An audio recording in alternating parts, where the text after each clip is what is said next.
Hello guys. तो कल जैसे कि हम लोगों ने पढ़ा था बायनॉमियल नोमेनक्लेचर, उसमें मैंने आपको नेमिंग के रूल्स पढ़ाए थे। हमने एग्जांपल लिया था मैंगो का, जिसमें मैंने बताया मेंजीफेरा इंडिका लिन। एम मैंने बताया कैपिटल लेटर्स में होता है, जो कि क्या है, जीनस। यहाँ पे मेंजीफेरा जीनस को रिप्रेजेंट कर रहा है, इंडिका रिप्रेजेंट कर रहा है आपकी स्पीशीज़ को, और लिन जो है वो साइंटिस्ट जिसने कि डिस्कवर किया था उसका नाम, उसका एब्रीवेटेड फॉर्म में हम लिखते हैं। ठीक है, इसके साथ मैं एक चीज़ और बताना चाहूँगा। एक स्पेसिफिक वर्ड आता है एक, ठीक है, टोटोनिम्स। टॉटोनिम्स ये क्या चीज़ है, देखिए। अगर मान लीजिए दोनों के दोनों, if both the genus generic और आपका जो स्पेसिफिक नेम है, जो स्पीशीज़ का जो नेम है, स्पेसिफिक एपिथेट का जो नेम है, ठीक है, अगर मान लीजिए जेनेरिक एंड स्पेसिफिक एपिथेट का जो नेम है ये अगर सेम हो जाए, name are same, then it is known as tautonyms. तब इसको हम क्या बोलते हैं, हम इसको बोलते हैं टॉटोनिम्स। मतलब क्या, मान लीजिए जैसे देखिए इसका ये ना, अगर मैं एग्जांपल लूँ, जैसे अगर रैट है, ठीक है, रैट, ठीक है, जो चूहा है, अब उसका अगर मैं नाम लेता हूँ तो देखिए उसका नाम क्या होता है, रैटस। रैटस ये होता है नाम, ठीक है, चूहे का। अब देखिए, देख रहे हैं, जेनेरिक नेम भी रेटस है और स्पेसिफिक नेम भी आपका रेटस है। मतलब अगर दोनों के दोनों नेम सेम है तो इसको बोलते हैं हम टॉटोनिम्स। ये आप जूलॉजी, जो एनिमल्स के जो हम नेमिंग करते हैं, एनिमल्स की नेमिंग में तो इसको हम अप्लाई कर सकते हैं। एनिमल्स की जब हम नेमिंग करें उसमें हम अप्लाई कर सकते हैं, पर जो जो आपका प्लांट का जो नोमेनक्लेचर है उसमें ये अप्लाई नहीं होता, उसमें एक्सेप्ट नहीं किया जाता। ठीक है, तो ये भी एक चीज़, एक तरीके से आप कह सकते हैं जो प्लांट का जो नोमेनक्लेचर है उसमें इसको एक्सेप्ट नहीं करते, इस चीज़ को, किस चीज़ को, कि जेनेरिक और स्पेसिफिक नेम दोनों सेम हो। ठीक है, ये सिर्फ कहाँ एक्सेप्ट करते हैं, जो एनिमल का जो नोमेनक्लेचर होता है उसी में।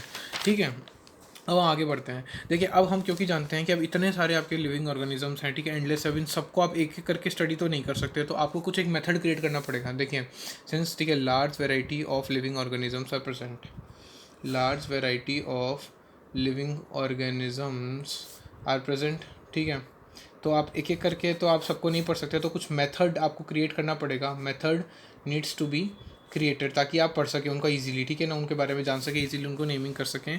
ठीक है, तो ये जो प्रोसेस है, ये जो मेथड है, इसका प्रोसेस को, ये जो हम प्रोसेस कर रहे हैं इसको हम बोल रहे हैं, इस process is known as classification. इस प्रोसेस को हम क्या बोलते हैं, क्लासिफिकेशन। ठीक है, अभी क्लासिफिकेशन का क्या मतलब हुआ, देखिए, क्लासिफिकेशन का ये मतलब हुआ कि एक ऐसा प्रोसेस है जिससे कि आप किसी भी चीज़ को आप, है ना, ग्रुप कर सकते हैं, ठीक है ना, कन्वीनियंट कैटेगरीज में डाल सकते हैं हम इनको। ठीक है ना, देखिए, क्लासिफिकेशन की डिफाइन अगर मैं करूँ तो इट इज़ अ प्रोसेस, ठीक है, it is a process by which, ठीक है, एनीथिंग इज ग्रुप्ड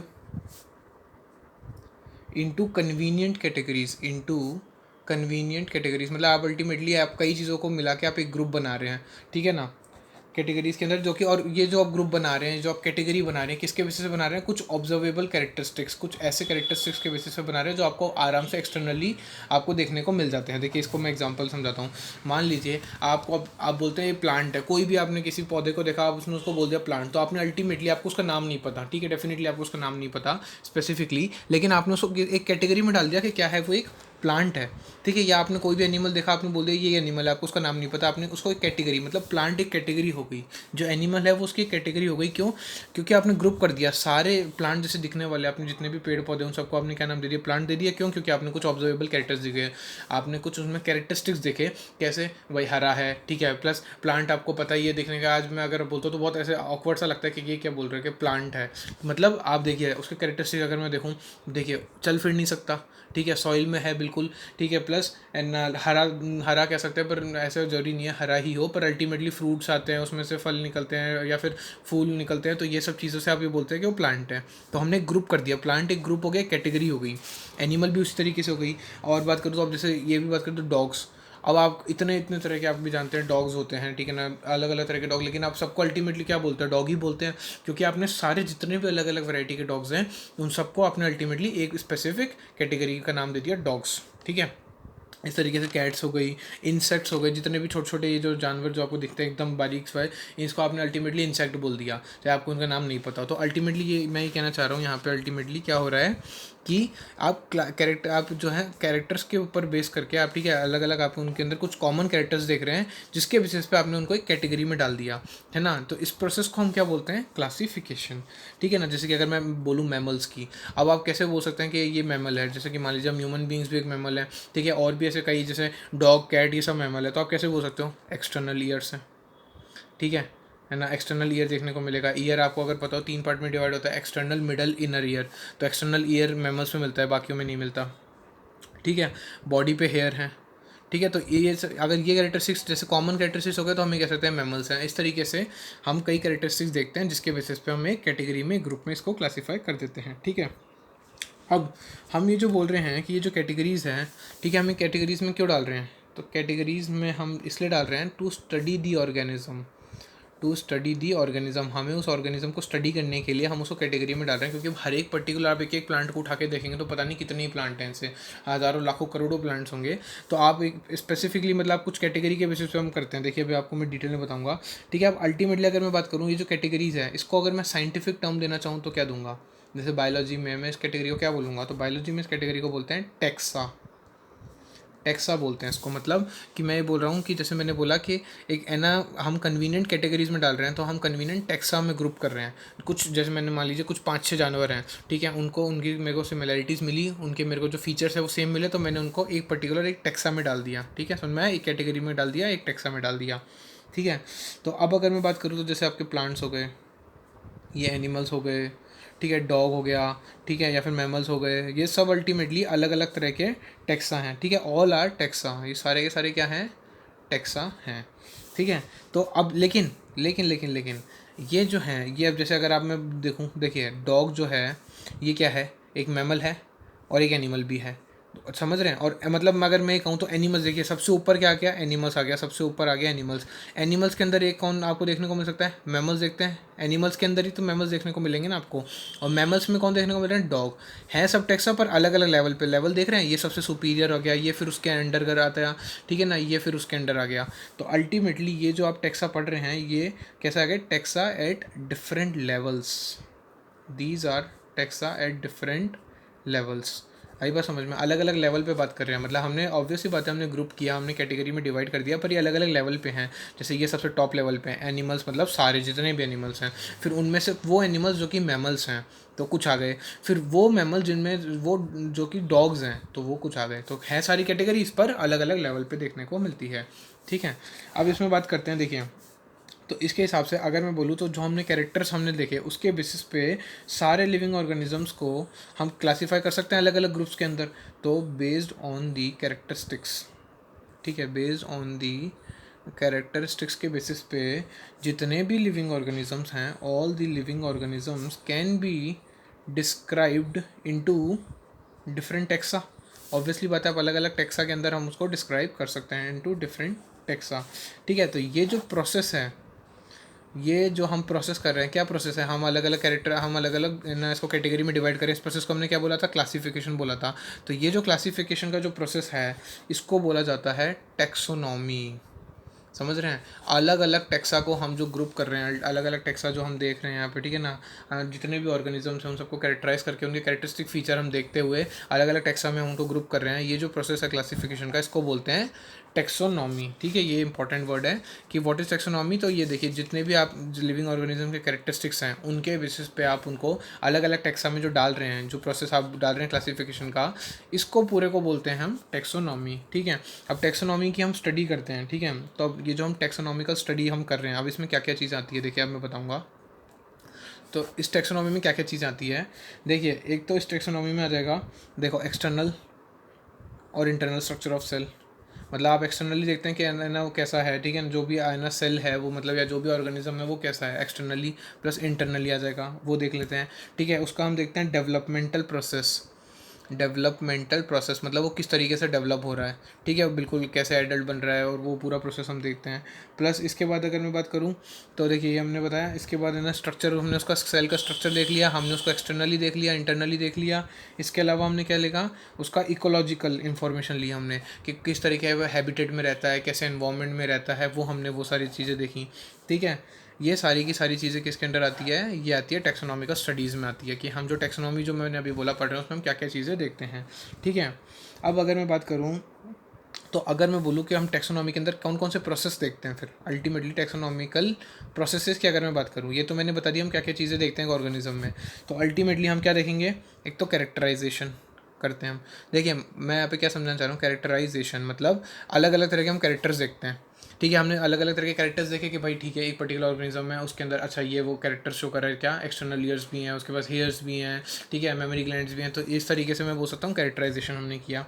फिर उसके बाद हम क्या कर रहे हैं, उसका हम आइडेंटिफिकेशन कर रहे हैं। अब हमने जब उसको कैरेक्टराइज कर लिया तो उसके बेसिस पे फिर मैं उसको आइडेंटिफाई करूँगा कि यार ये जो कैरेक्टर्स हैं ये तो इस टाइप के ऑर्गेनिज्म से मिलते हैं, तो मतलब ये पर्टिकुलर हम उसको आइडेंटिफाई करें कि हाँ इस तरीके के फीचर्स और किस में देखने को मिल रहे हैं। ठीक है, तो कैरेक्टर्स की हमने उसके कैरेक्टर्स देखे, फिर हमने उसको आइडेंटिफाई किया कि अच्छा ये यहाँ से बिलोंग करता है। फिर हमने क्या किया, हमने उसको नोमेनक्लेचर किया, हमने उसको नेम दिया। ऑब्वियसली बात है, उसके जो हमने कैरेक्टर्स देखे हैं उसके हिसाब से हमने जैसे उसको आइडेंटिफाई किया, हमने उसको उसके अकॉर्डिंगली एक नेम दे दिया और फिर उसको क्लासीफाई कर दिया, क्लासिफिकेशन कर दिया। जैसे मैंने बताया ना, एक ग्रुप में डाल दिया, अल्टीमेटली नाम देके एक ग्रुप में उसको डाल दिया। समझ रहे हैं? तो ये आ गया टेक्सोनॉमिकल प्रोसेस में, ये सारी चीज़ें आते हैं। टेक्सोनॉमी में क्या क्या आई, सबसे पहले तो हमने उसके कैरेक्टर्स देखे कि उसके उस जो भी ऑर्गेनिज्म है, प्लांट है या एनिमल है, उसमें क्या क्या कैरेक्टर्स हैं। उसके हिसाब से हमने उसको आइडेंटिफाई किया कि अच्छा ये कैरेक्टर्स हैं इसके, तो इस हिसाब से ये इस तरीके का ये चीज़ है। ठीक है ना, मतलब एनिमल है, प्लांट है, क्या है, उस हिसाब से हमने उसको पूरा आइडेंटिफाई किया।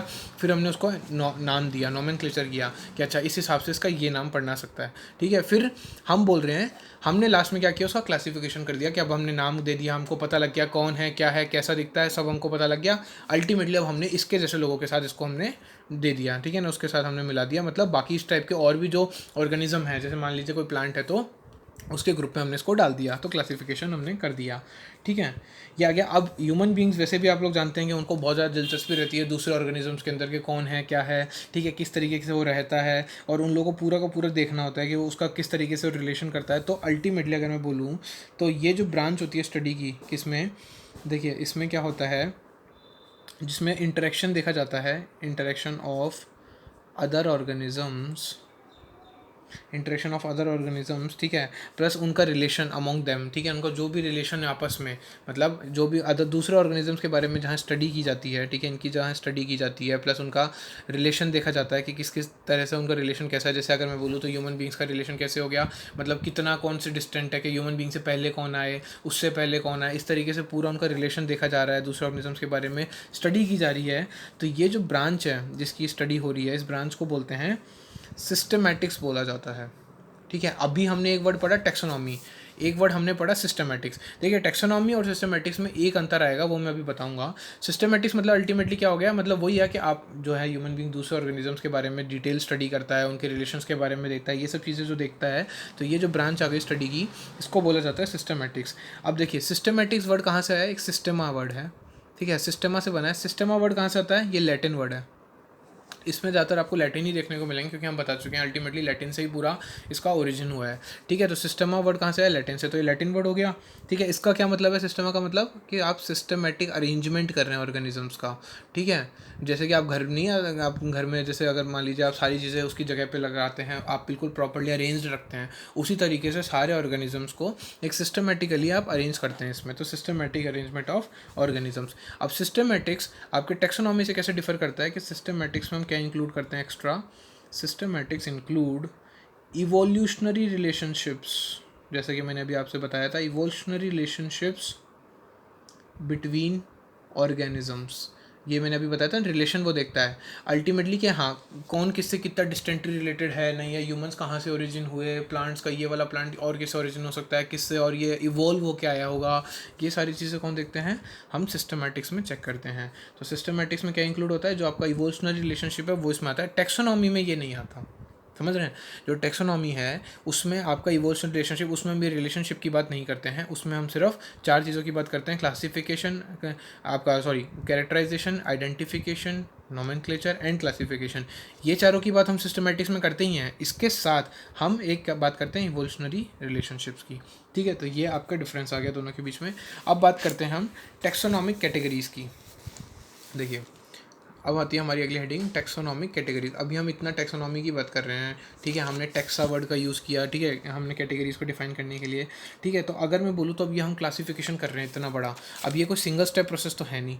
ये जो हम क्लासिफिकेशन कर रहे हैं ये कोई एक स्टेप तो इन्वॉल्व होता नहीं है इसमें, मतलब हम देखें तो हिरार्ची ऑफ स्टेप देखने को मिलेगा। जैसे कि मैंने अभी अभी आप लोगों को एग्जांपल दिया एनिमल्स में, फिर हम और नीचे जाएंगे तो फिर मैमल्स में और नीचे गए हम डॉग। इस तरीके से हमने कितना लंबा क्लासिफिकेशन, मतलब होगा भी और भी लंबा हो सकता है ये, ठीक है, और इससे ऊपर भी हो सकता है। तो classification not a single step process, ठीक है, not a single step process, ये कोई सिंगल स्टेप प्रोसेस तो है नहीं। अब इसमें आपको मतलब अल्टीमेटली इसमें क्या देखने को मिलता है, हिरार्ची ऑफ स्टेप्स देखने को मिलते हैं। हिरार्ची ऑफ स्टेप्स मतलब आप ये कह सकते हैं एकदम जैसे है ना, क्रम के अनुसार आप कह सकते हैं इसको। अगर मैं बोलूँ जैसे आप जैसे क्लास में भी अगर आप बैठते हैं या आप अटेंडेंस होती है तो कैसे रोल नंबर वाइज होती है, सबसे पहले फिर उसके बाद जैसे ए लेटर सबसे पहले आता है, तो उस तरीके से जैसे मैंने बताया ना, अकॉर्डिंग टू सुपीरियोरिटी सबसे ज़्यादा कौन है, ठीक है, फिर उसके अकॉर्डिंग फिर उसके हम नीचे आ रहे हैं, फिर और नीचे जाते जा रहे हैं। तो इस तरीके से एक हिरार्ची ऑफ स्टेप्स में होता है, मतलब एकदम क्रम के अनुसार बिल्कुल हम ये पूरा का पूरा क्लासिफिकेशन करते हैं। ठीक है, अब यहाँ पे हर एक स्टेप, अब इतने सारे स्टेप्स हैं, मैंने बोला बहुत स्टेप्स होते हैं, तो ईच स्टेप क्या रिप्रेजेंट कर रहा है, each step represents a rank और अ कैटेगरी।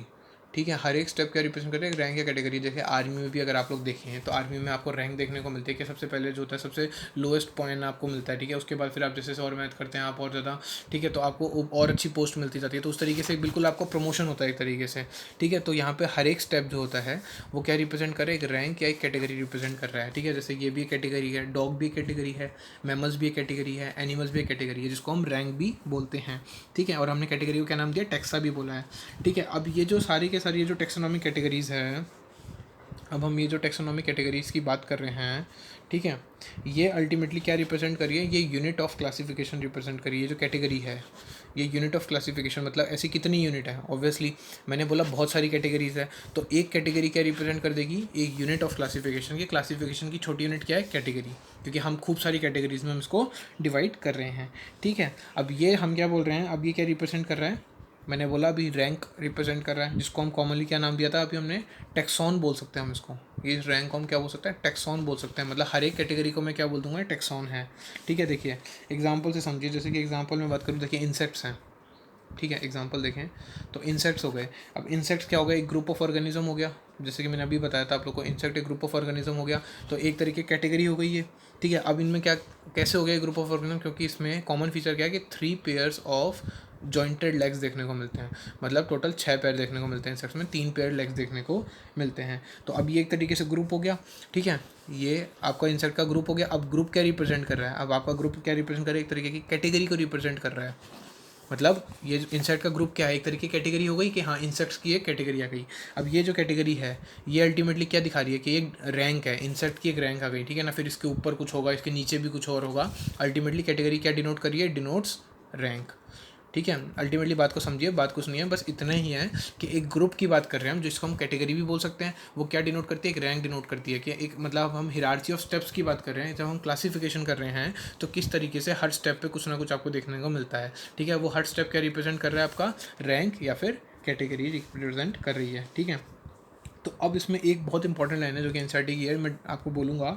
देखिए, these taxonomic groups, these taxonomic groups, या जो कैटेगरीज़ है, ये जो टेक्सोनॉमिक कैटेगरीज़ है, ये जो ग्रुप्स है, these are distinct biological entities, these are distinct biological entities and not merely morphological aggregates and not merely morphological aggregates. अब इस लाइन का क्या मतलब है, देखिए ये कहना ये चाह रहा है, देखिए ये जितने भी हमने कैटेगरीज़ की बात की ये सब क्या है, बायोलॉजिकली रिलेटेड है। मतलब अल्टीमेटली ये अलग अलग तरह की बायोलॉजिकल से भी बायोलॉजिकली रिलेटेड है। ऐसा नहीं है कि सिर्फ आप मॉर्फोलॉजिकल फीचर्स हमने देखे कि अच्छा बाहर से कुछ फीचर सेम देखने को मिल रहे हैं, जैसे कि मैंने बोला 3 पैर जॉइंटेड लेग्स के हैं, 6 पैर जिसके मिले वो इंसेक्ट हो गया, ऐसा नहीं, वो बायोलॉजिकली भी सेम होती हैं। जैसे अगर मैं एक पर्टिकुलर स्पीशीज़ की बात करूँ, एक पर्टिकुलर ग्रुप की बात कर रहा हूँ, ठीक है, इंसेक्ट का मान लो मैंने ग्रुप की बात की, तो वो मॉर्फोलॉजिकली तो सेम दिखते ही हैं, इसके अलावा वो बायोलॉजिकली भी सेम होते हैं, रिप्रोड्यूस भी कर सकते हैं आपस में। ठीक है ना, प्लस बिल्कुल उनका जो पूरा जो अंदर मैकेनिज्म है वो पूरा सेम देखने को मिलेगा। इसलिए तो ये अल्टीमेटली दीज आर डिस्टिंक्ट,